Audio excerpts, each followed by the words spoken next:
Margaret Thatcher pernah mengatakan, watch your thought, for they become your words. Watch your words, for they become your actions. Watch your actions, for they become your habits. Watch your habits, for they become your character. Watch your character, for they become your destiny. In other words, what you think, you become. Perhatikan apa yang kita pikirkan, karena itu akan keluar menjadi ucapan, menjadi kata-kata. Perhatikan apa yang kita ucapkan, karena itu akan keluar menjadi tindakan, menjadi actions. Perhatikan apa yang kita lakukan, karena ketika itu diulang-ulang terus, dia akan menjadi habits, kebiasaan. Perhatikan kebiasaan kita mulai dari mata terbuka sampai tertutup lagi, karena dia akan menjadi karakter. Perhatikan karakter kita, karena demikianlah takdir kita. Dengan kata lain, apa yang kita pikirkan, demikian takdir kita. Urusan kun fayakun adalah urusan yang maha kuasa. Urusan kita adalah berusaha, berikhtiar semaksimal mungkin. Ditanya perubahan terbesar dimulai dari mana? Dimulai dari mindset kita sendiri.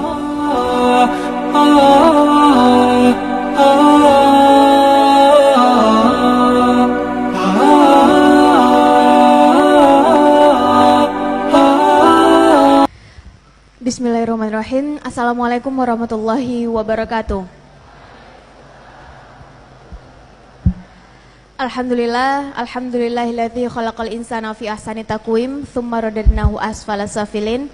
Asyhadu an la ilaha illallah wahdahu la syarikalah wa asyhadu anna Muhammadan abduhu wa rasuluh la nabiyya ba'da.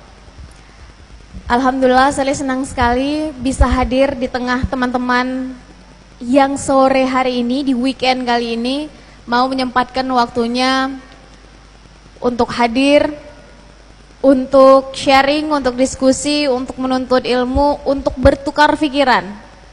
Karena banyaknya sekarang anak muda kalau weekend habisnya di mana? Di mall. Ada lagi nggak?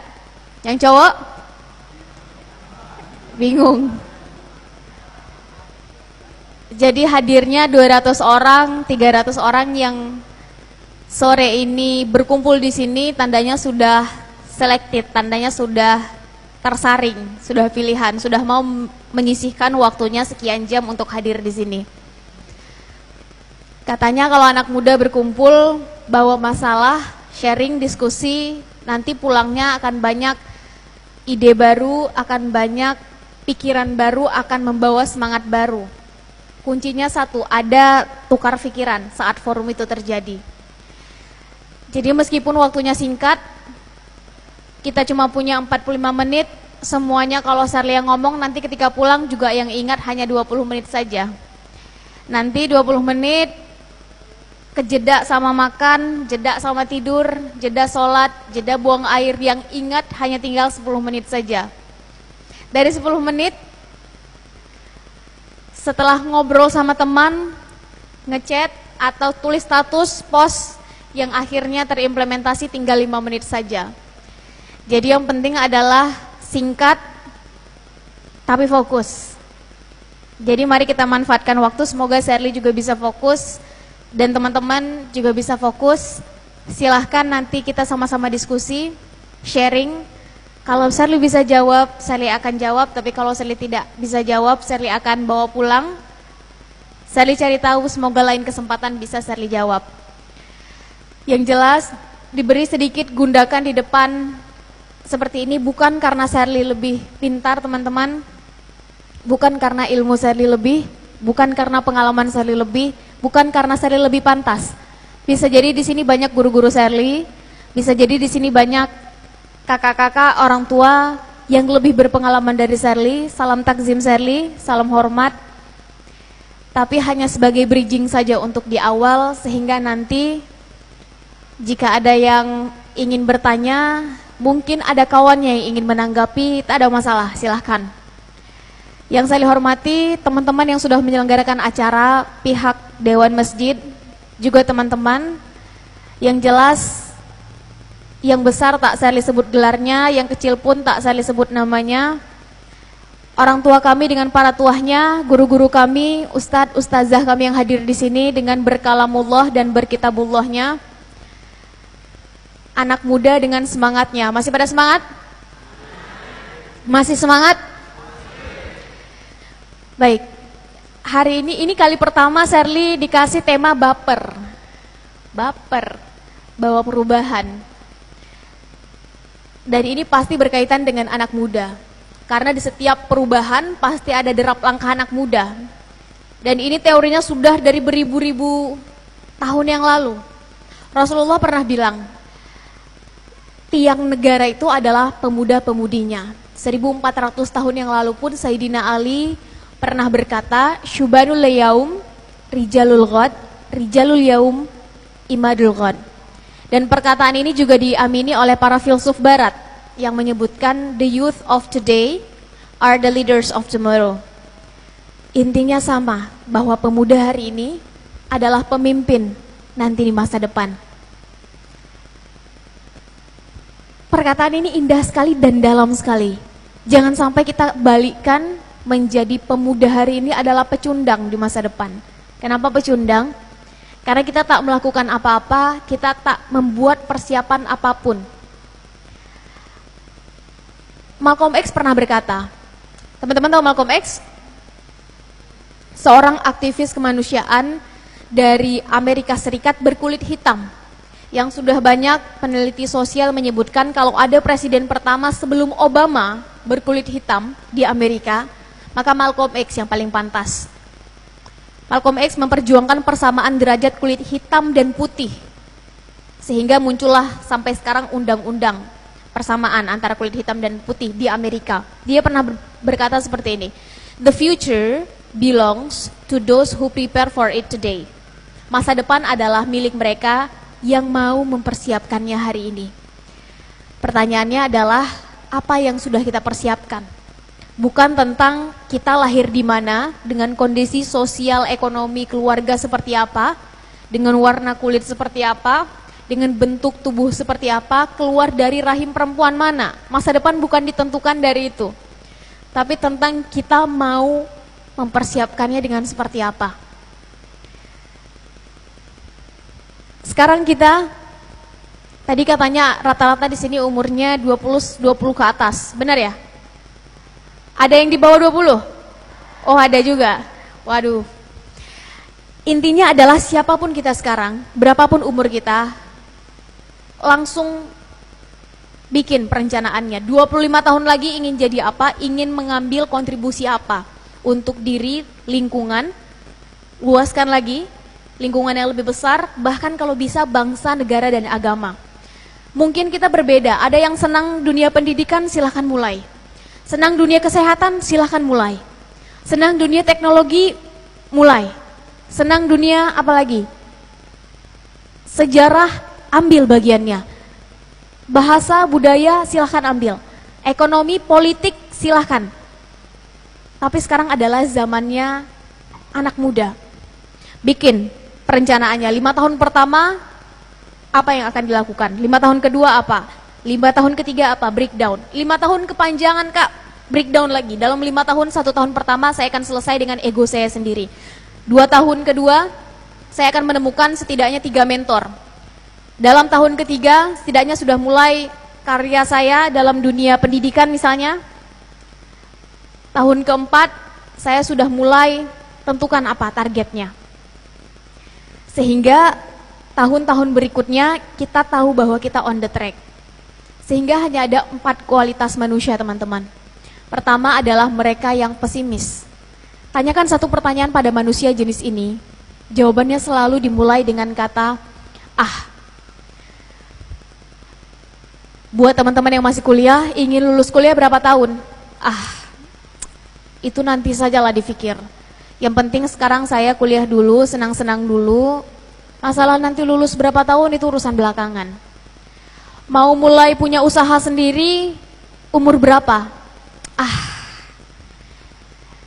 itu punya mereka yang sudah punya modal, punya usaha itu adalah saat saya nanti sudah selesai masalah pekerjaan, investor juga sudah ketemu, ide juga sudah dapat, baru saya mulai. Kalau sekarang mah saya apa tuh? Selalu memandang kecil, melihat diri dari sisi negatif. Tipikal manusia kedua adalah mereka yang realistis.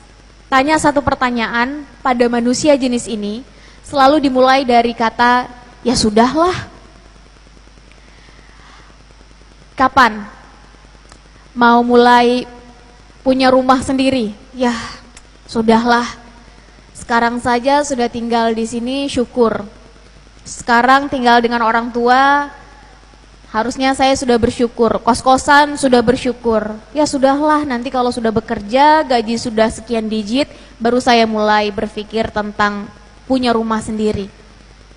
Buat yang laki-laki, kapan mau mulai meminang anak orang misalnya? Ya sudahlah, kapan nanti dapat lampu hijau saja, kapan dapat restu saja, nanti baru saya mulai maju. Selalu ditentukan oleh lingkungannya. Tipikal manusia realistis nyaris akan berhenti dengan 3 kata. Apa kata orang? Dia dibentuk oleh lingkungan, bukan dia yang membentuk lingkungannya. Dia dibentuk dari apa kata orang terhadapnya, bukan dia yang akan membentuk orang akan berkata apa. Dia akan selalu termakan pada narasi orang, bukan dia yang membuatkan narasi untuk orang. Tipikal manusia yang ketiga adalah mereka yang optimis, naik 1 tingkat. Tanyakan satu pertanyaan pada manusia jenis ini, jawabannya selalu dilihat dari sudut pandang positif. Bagaimana nanti melihat Indonesia tahun 2045? Sekarang tahun 2019 saya melihat Indonesia dalam kondisi A, B, C, tapi 2045 nanti saya ingin melihat Indonesia sebut X, Y, Z. Dan saya akan mengambil kontribusi di bidang MNO. Dia selalu melihat dari sudut pandang positif. 15 tahun lagi, melihat diri sendiri akan seperti apa? Sekarang saya memang adalah seorang mahasiswa di kampus ini, jurusan ini, semester ini. Tapi 5-10 tahun yang akan datang, saya sudah punya usaha di bidang logistik misalnya, dengan revenue tahunan minimal 5 miliar lah. Kok nggak ada yang amin? Takut banget bercita tinggi. Nanti 5 tahun lagi sudah punya karya dalam bidang apa? Sekarang memang yang saya lakukan adalah ini bersama teman-teman. Tapi 5 tahun dari sekarang, karena saya suka dalam bidang pendidikan, minimal saya sudah punya yayasan. Minimal sudah ada 100 anak yang kita bantu untuk sekolah. Setidaknya ada 2.000 teman-teman yang tidak bisa membaca, menjadi bisa membaca di lingkungan Jabodetabek. Bukan tentang siapa dia sekarang, tapi siapa dia nanti. Ada 1.000 orang yang mengatakan that's impossible, tidak mungkin. Dia adalah orang ke 1.001 yang akan mengatakan that's possible, itu mungkin. Dan saya yang akan membuat itu menjadi mungkin. Orang lain bilang itu mustahil, dia duluan yang akan memvisualisasikan cita-citanya dalam pikirannya. Tipikal manusia yang keempat naik lagi 1 tingkat, mereka yang progresif. Teman-teman, kadang-kadang kita hidup terbentur dengan yang namanya aturan, betul nggak? Buat mahasiswa ada yang namanya aturan kampus. Buat yang sudah bekerja di sini ada yang namanya aturan perusahaan. Nanti kalau sudah selesai, mungkin punya usaha sendiri, sebagai warga negara pun ada namanya aturan negara. Bahkan sebagai makhluk ilahi, ada yang namanya aturan agama. Kita hidup dengan aturan. Maka hanya mereka yang progresif yang selalu menemukan celah dan cara. Dengan kreatif, inovatif, tapi tetap solutif untuk terus membawa perubahan. Dia tak peduli dimanapun dia berada, situasinya seperti apa, dia selalu muncul dengan pembaharuan dan ide-ide segarnya. Dan manusia seperti ini yang nantinya akan membawa perubahan untuk orang-orang di sekitarnya. Zaman bergerak, waktu berganti, teknologi hadir. Kita mampu atau tidak beradaptasi, maka ini yang akan menentukan langkah kita selanjutnya. Franklin pernah bilang, teman-teman, when people stop changing, they are dying. Ketika manusia berhenti berubah, tentu berubah ke arah yang lebih baik, maka mereka akan mati. Pertanyaannya adalah apa yang membuat teman-teman hari ini di sini berbeda dengan teman-teman 5 tahun yang lalu? Apa yang membuat teman-teman 5 tahun yang akan datang berbeda, berubah dari teman-teman yang sekarang? Bikin targetnya. Yang jelas, kalau pertanyaannya adalah dari mana ini semua harus dimulai, maka Sally ingin sharing satu quotation yang Sally senang sekali dengan quotation ini, mengubah pola pikir Sally sejak SMP membaca quotation ini, langsung teringat, langsung terngiang-ngiang, sehingga setiap bertemu dengan siapapun, Sally senang sekali menggunakan quotation ini untuk mengajak melihat dari perspektif lain. Seorang Perdana Menteri perempuan pertama Inggris, ada yang ingat? Margaret Thatcher pernah mengatakan, "Watch your thought, for they become your words. Watch your words, for they become your actions. Watch your actions, for they become your habits. Watch your habits, for they become your character. Watch your character, for they become your destiny." In other words, what you think, you become. Perhatikan apa yang kita pikirkan, karena itu akan keluar menjadi ucapan, menjadi kata-kata. Perhatikan apa yang kita ucapkan, karena itu akan keluar menjadi tindakan, menjadi actions. Perhatikan apa yang kita lakukan, karena ketika itu diulang-ulang terus, dia akan menjadi habits, kebiasaan. Perhatikan kebiasaan kita mulai dari mata terbuka sampai tertutup lagi, karena dia akan menjadi karakter. Perhatikan karakter kita, karena demikianlah takdir kita. Dengan kata lain, apa yang kita pikirkan, demikian takdir kita. Urusan kun fayakun adalah urusan yang maha kuasa. Urusan kita adalah berusaha, berikhtiar semaksimal mungkin. Ditanya perubahan terbesar dimulai dari mana? Dimulai dari mindset kita sendiri. Jangan salahkan mereka yang membiasakan dirinya satu hari minimal 1 juz atau satu hari minimal 1 halaman Al-Quran, terbiasa menjadi habits, menjadi karakter. Kalau belum baca Quran rasanya belum lengkap. Alhasil takdir mereka menjadi hafiz-hafizah. Mereka sudah terbiasa dengan itu. Jangan salahkan mereka yang dari kecil terbiasa melihat kesempatan, kemudian melihat bagaimana kesempatan itu bisa dimonetize, diuangkan, terbiasa membaca majalah Forbes misalnya, menjadi habits, menjadi karakter, selalu melihat peluang di tengah situasi sekarang, alhasil mereka menjadi pengusaha, entrepreneur. Jangan salahkan mereka yang terbiasa bacaannya dari dulu Tempo, satu hari minimal 10 koran dibaca, mengikuti current issue sekarang apa, terbiasa mengikuti, berdebat, jadi karakter, mereka menjadi politikus. Bagaimana habits kita akan terbentuk dan arahnya akan ke sana. Pertanyaannya selama ini mindset kita diisi dengan nutrisi seperti apa? Apa yang kita baca, apa yang kita lihat, apa yang kita dengar, apa yang kita serap. Sebuah penelitian sosial menyebutkan teman-teman, Indonesia ditempatkan pada negara 3 besar paling aktif sosial media. Pertama kita paling aktif Twitter, kedua Facebook, ketiga pelan-pelan sekarang naik Instagram. Dan sebuah riset menyebutkan anak muda Indonesia menghabiskan waktu 1 hari minimal 8 jam di internet. Silakan teman-teman jawab sendiri, 8 jam itu dihabiskan di mana? Yang jelas 8 jam itu adalah 1/3 waktu yang kita punya dalam sehari. Kalau 8 jam habis di internet, 8 jam atau 7 jam habis untuk tidur, istirahat malam. 8 jam lagi habis untuk makan, untuk apa lagi? Beribadah, untuk buang air, untuk berbicara dengan teman, untuk di jalan, ke kampus, ke kantor, ke sekolah. Ada yang bilang di internet kita membaca buku karena sekarang sudah ada e-book. Tak ada masalah. Ada yang bilang di internet kita baca Quran karena sekarang sudah banyak yang digital.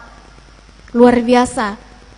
Tapi data tadi menunjukkan perilaku anak muda Indonesia 8 jam di internet habisnya adalah untuk sosial media.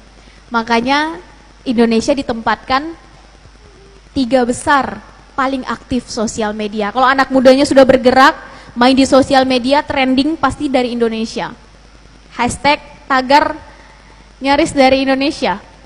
Karena apa? Karena memang di situ anak muda Indonesia menghabiskan paling banyak waktunya. pertanyaannya adalah, kita belajar dari apa yang kita lihat, kita belajar dari apa yang kita baca dan kita dengar. Lebih banyak mana kita melihat yang positif atau negatif? Lebih banyak mana di sosial media itu kita melihat yang hoax atau yang fakta? Yang faedah atau yang unfaedah? Yang jelas jangan salahkan hoax terlalu banyak di sosial media kalau kita anak muda tak melakukan apa-apa untuk membuat konten-konten positif, inspiratif, menekan mundur hoax tadi. Jangan salahkan terlalu banyak yang menjadi trending di YouTube adalah konten-konten unfaedah. Kalau kita anak mudanya tak melakukan apa-apa untuk menghasilkan konten yang lebih berfaedah, menekan mundur konten yang unfaedah tadi. Pertanyaannya adalah, kita mau terus-terusan menjadi penonton, pemandu sorak, atau turun menjadi pemain, menjadi bagian, setidaknya pemain cadangan. Mari tak lagi menjadi anak muda yang eksklusif. Mari buka mata, buka pikiran, buka diri. Apa yang sekarang tengah terjadi, mari bersiap. Sebentar lagi akan ada frekuensi gelombang besar dari anak muda. 30-60% penduduk Indonesia sekarang diisi oleh anak muda. Kalau berdasarkan partisipasi politik tahun ini, maka minimal 80 juta anak muda sekarang sudah mulai masuk pada masa mereka akan terjun dalam setiap lini. Pendidikan mereka mulai, kesehatan mereka akan ambil alih, apalagi teknologi. Teman-teman bisa lihat startup sekarang dipegang oleh anak muda semua. Apalagi politik, kita bisa lihat anak muda semua. Apalagi dakwah di sosial media sekarang banyak diisi oleh anak muda. Maka mari mengambil bagian. Bukan tentang seberapa besar bagian yang kita ambil, tapi keinginan untuk menjadi bagian tadi, bagian yang membawa perubahan. Tak lama lagi, 100 tahun Indonesia merdeka, kita semua akan ditanya, dievaluasi. Sudah sampai mana kita mengisi, memenuhi janji, cita-cita luhur bangsa saat pertama sekali bangsa ini didirikan oleh para pendahulu bangsa. Tahun ini kita sampai pada 74 tahun Indonesia merdeka, kurang lebih 3/4 usianya sampai 100 tahun nanti sudah kita lewati. Kita bisa evaluasi sedikit. Tak perlu jauh-jauh, tak perlu panjang-panjang. Pancasila masih hafal? Tak usah kita bahas semua karena terlalu panjang. Yang paling terakhir saja. Masih hafal? Apa? Keadilan sosial bagi seluruh rakyat Indonesia. Kita mungkin punya interpretasi masing-masing untuk keadilan sosial.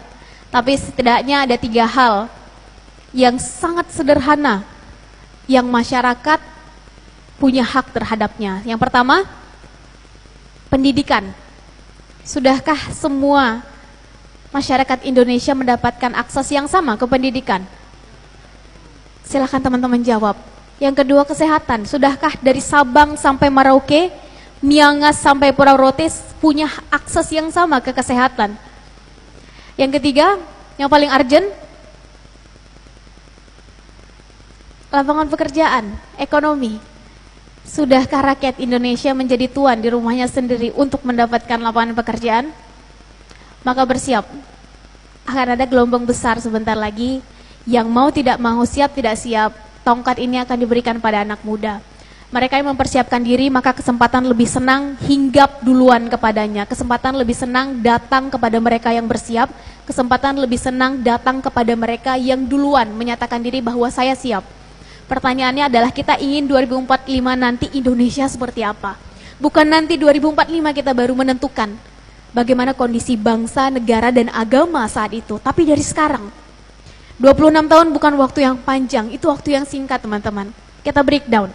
5 tahun pertama kita ingin melihat kondisinya seperti apa, 5 tahun kedua seperti apa, 5 tahun ketiga seperti apa, 5 tahun keempat seperti apa, sehingga nanti di akhir gapnya sudah sangat sedikit. Kalaupun tidak sampai, setidaknya tidak jauh dari target awal yang sudah ditetapkan oleh para pendahulu bangsa. Mari mengambil bagian.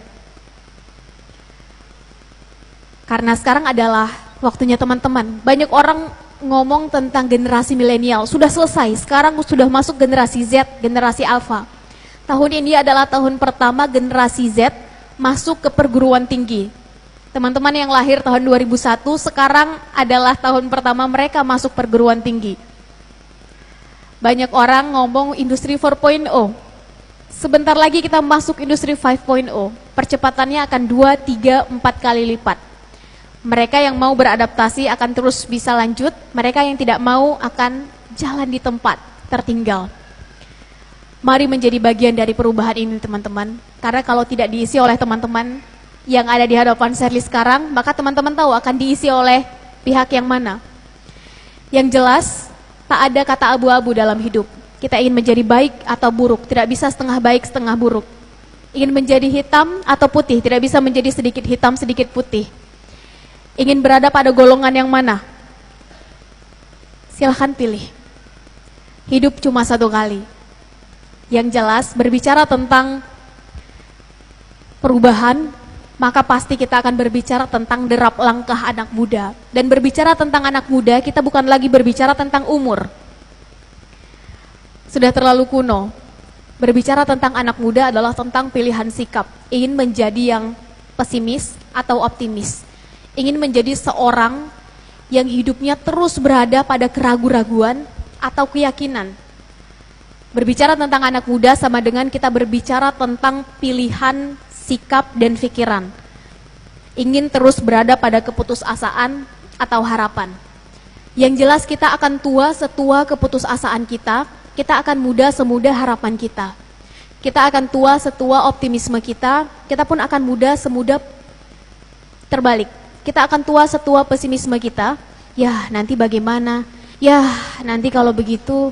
Ya. Dan kita akan muda semuda optimisme kita. Melihat sesuatu selalu dari sudut pandang positif. Selama harapan, keyakinan, dan optimisme itu masih ada di dalam dada, maka kita akan selamanya muda. Jangan mau jadi anak muda yang pengecut. Hidup cuma satu kali, hiduplah yang berarti. Akan ada yang berubah, akan ada yang bertahan. Tapi satu yang pasti, harapan, keyakinan, dan optimisme harus terus diperjuangkan. Kalau ditanya, bagaimana membuat tujuan jangka panjang tadi terlihat sangat bisa didapatkan, diraih, maka saya pikir saya akan menutup dengan satu kalimat yang sangat indah. To get something we never had, we must do something we never did. Untuk mendapatkan sesuatu yang belum pernah kita dapatkan, kita raih, kita capai, lakukan sesuatu yang belum pernah kita lakukan. Lakukan cara yang extraordinary untuk mendapatkan hasil yang extraordinary. Lakukan cara yang di atas rata-rata untuk mendapatkan hasil yang di atas rata-rata. Dan cara ini sudah jauh dibuktikan. Kita sebut saja Rasulullah. Bagaimana cara Rasulullah menghasilkan para sahabat yang sebelumnya suku Baduy menjadi para pengusaha hebat. Yang sebelumnya suku Baduy menjadi para panglima perang. Asia, Afrika, Eropa, Asia Pasifik termasuk Indonesia selesai semuanya. Kita lihat lagi selanjutnya bagaimana Sultan Muhammad Al-Fatih melahirkan generasi selevel Muhammad Al-Fatih. Ceritanya tentu teman-teman tahu, sangat masyhur. Bagaimana Muhammad Al-Fatih menaklukkan kota Konstantinopel. Caranya di atas rata-rata. Kapal yang biasanya di atas permukaan air naik ke daratan. Daratannya bukan begini, begini. Ada cara yang extraordinary untuk mendapatkan hasil yang extraordinary. Kota Konstantinopel yang dindingnya terkenal sudah beratus-ratus tahun, tak ada yang mampu melewatinya, ditaklukkan oleh anak muda usia 21 tahun. Dengan cara apa? Dengan cara gebrakan. Ada cara yang luar biasa untuk mendapatkan hasil yang luar biasa. Tak usah jauh-jauh, kita masuk ke Indonesia. Bagaimana Hos Cokro Aminoto menghasilkan generasi selevel Soekarno, Hatta, dan kawan-kawannya. Sehingga untuk pertama sekalinya Indonesia mendeklarasikan diri menjadi bangsa yang merdeka. Kita naik lagi ke atas. Turki, bagaimana Said Nursi menghasilkan generasi seperti Erbakan dilanjutkan oleh Erdogan. Yang mau tidak mau, suka tidak suka, ada perubahan besar yang terjadi saat Erdogan memimpin di Turki. Maka apa yang selama ini kita lakukan? Pastikan selalu kita update, naik, dan kita upgrade. Sehingga kita bukan manusia yang jalan di tempat, kita wajar, kita pantas mendapatkan hasil yang rata-rata.